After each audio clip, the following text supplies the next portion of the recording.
안녕하세요. 김부장이 간대 김부장입니다. 여러분 요즘 시장 분위기 보면 조금 어수선합니다. 미국과 이란의 긴장 문제는 여전히 지속 중인 상황이고요. 글로벌 증시도 상당히 널뛰기 장세를 보여주고 있습니다. 하지만 이런 상황에서도 우리가 항상 구분해야 할 게 있습니다. 단기 노이즈와 그리고 구조적인 산업 변화는 다르다라는 겁니다. 오늘 제가 말씀드릴 종목은 효성중공업입니다. 효성중공업을 보면 많은 분들이 이렇게 생각하실 수 있어요. 이거 이미 작년부터 해서 많이 오른 종목 아닌가요? 맞습니다. 효성중공업은 몇 년 동안 주가가 꾸준히 우상향했던 그런 기업입니다. 하지만 중요한 건 단순히 올랐다라는 게 아니라 왜 올랐느냐라는 거죠. 이 종목은 짧은 어떤 테마로만 오른 것이 아니고요. 산업의 구조 변화에 있어서 수혜를 받았기 때문에 오른 종목입니다. 최근 효성중공업이 약 한 7,800억 원 규모에 가까운 전력기기 공급 계약을 따냈었죠. 계약 기간만 보면 4년이고요. 단순 계산을 해봤을 때 연간으로 환산을 해보면 약 한 2천억 원이 조금 안 되는 매출이 어쨌든 추가가 됐습니다. 여기서 중요한 포인트는 따로 있는데요. 변압기라는 장비는 신규 발전소를 지을 때 무조건 반드시 필요한 장비입니다. 효성중공업이 이런 대형 수주를 따냈다라는 건 다른 말로 하면 미국에 새로운 발전소가 생긴다라는 뜻이 되겠죠. 이 질문이 굉장히 중요한데요. 왜 발전소를 새로 지을까요? 전기가 부족하기 때문입니다. 그러면 전기는 또 왜 부족할까요? 여기서 지금 글로벌 산업 구조의 핵심이 등장하는데 바로 반도체, 그리고 시장을 뜨겁게 달구었던 데이터 센터, 그리고 전력, 이 세 가지가 맞물려 돌아가는 구조 속에서 지금 증시도 그에 맞춰서 움직이고 있다라는 겁니다.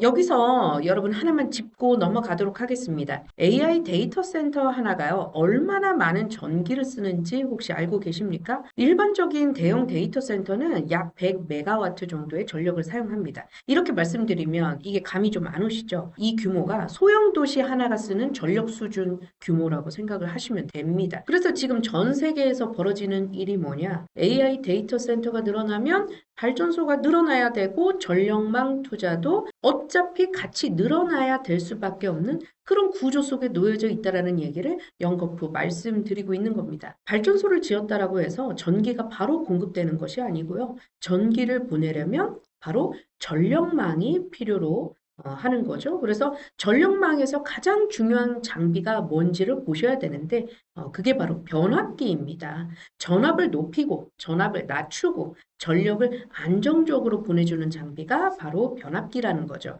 그래서 발전소가 늘어나면 필연적으로 변압기 수요는 반드시 같이 늘어나게 됩니다. 전력기기 시장에서도 특히 돈이 되는 장비가 있는데요. 대표적으로 두 가지입니다. 초고압 변압기가 있고요. 그리고 GIS라고 하는 장비가 있어요.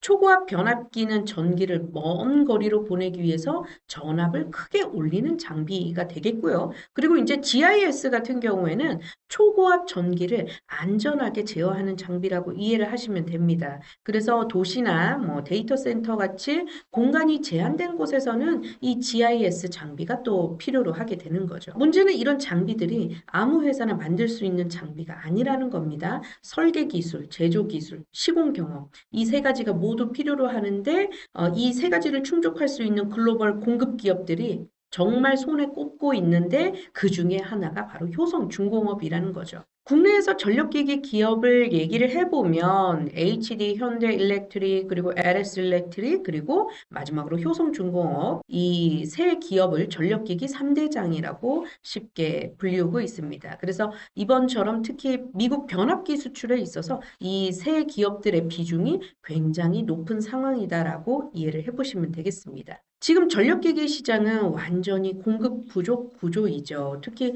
초고압 변압기 같은 경우에는 리드 타임이라고 해서 과거보다 주문을 하더라도 생산을 해서 공급할 때까지 약 한 2, 3년 정도는 기다려야 되는 상황입니다. 지난해만 하더라도 이 리드 타임이 한 1년 정도였는데 벌써 2배 가까이 늘어난 셈이 됐어요. 가격도 최근 몇 년 사이 상당히 많이 올랐고요. 뭐 이건 전형적인 셀러 마켓 구조, 즉 판매자가 가격을 정할 수 수 있는 우위에 놓여져 있는 시장이 됐다라고 말씀드려보도록 하겠습니다. 자, 많은 분들이 이 전력 부족을 미국 문제로만 생각을 하는데 사실 그렇지 않습니다. 유럽도 상황이 상당히 비슷합니다. 유럽은 지금 미국에서 벗어나서 독립 전략을 추진하고 있습니다. 하지만 문제는 유럽의 전력망 역시 굉장히 낙후되어 있다라는 사실입니다. 그래서 앞으로 유럽에서도 전력망 투자와 전력기기 수요가 크게 늘어날 가능성이 있다라는 것에 대해서도 주목을 해보셔야 되겠습니다.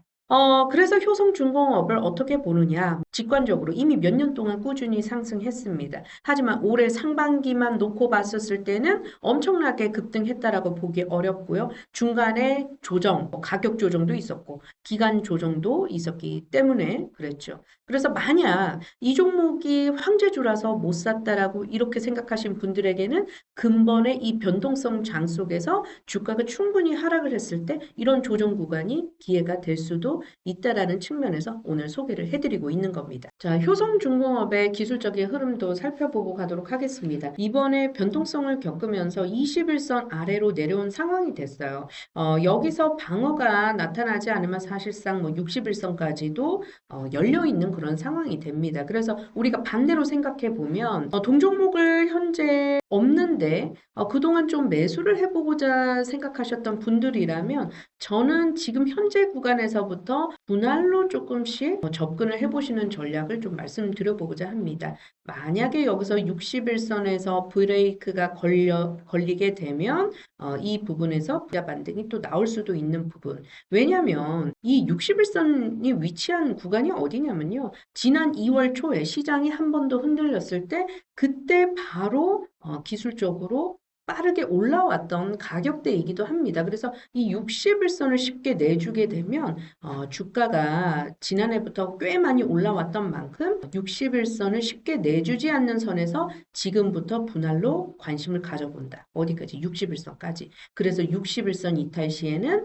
다시금 내놨다가 회복되는 것을 보고 재차 다시 담는 전략으로 그렇게 액티브하게 운용을 할 수밖에 없는 그런 구간에 있다라고 좀 말씀드리고 싶습니다. 자, 그렇게 담아간다라고 하면 과연 어디까지 볼 수 있을 것인가? 최근에 전력기기에 대한 그 종목들에 대한 관심이 꽤 높았었던 상황이에요. 시장이 폭락하기 이전만 하더라도 지금 여기까지 와 있었던 상황이었거든요. 그렇기 때문에 직전 고점까지는 아마 시장이 어느 정도 안정을 찾아간다면 빠르게 찾아갈 가능성이 있다라고 보고 있습니다. 기술적으로는 1차적으로 먼저 294만 원 선까지 노려보는 전략, 직전 고점까지 1차 트라이 해보는 전략 말씀드려보면서 현재 구간에서부터 눌릴 때마다 오히려 땡큐 61선까지는 모아가는 전략 말씀드려보도록 하겠습니다. 지금까지 김 부장이 간다였습니다.